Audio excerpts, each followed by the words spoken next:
Today we're going to be making stuffed shells. It's almost kind of like lasagna.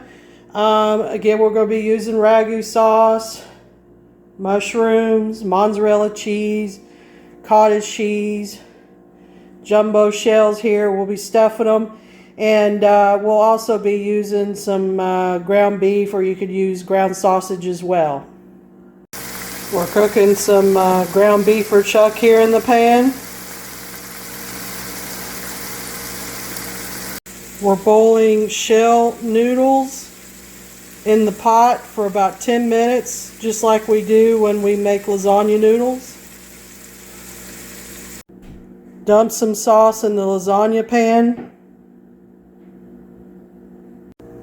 Make sure you drain the ground beef.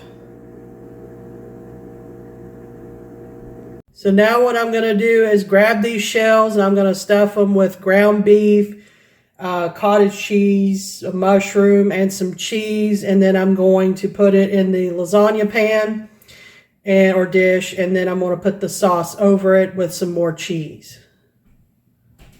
As you can see here, we got the shells that we're putting in the plate, or the lasagna dish here. I'll be putting cheese over this and sauce over the top.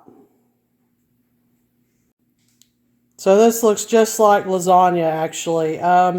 So the shells are really the only difference that's underneath. Now, some of them broke a little bit, and that's okay. It don't have to be perfect. But after I stuffed the shells, I put the Ragu sauce over that, and then I put the cheese on top of that. So I'm going to put it in the oven for about 350, 360 for about 32 minutes. Alright, so the stuffed shells are done, and basically it's almost like lasagna here. So let's kind of see here what it looks like. See, there you go. Lots of cheese. Looks yummy.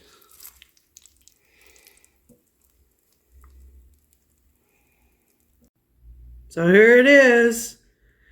Just want to say thank you for watching.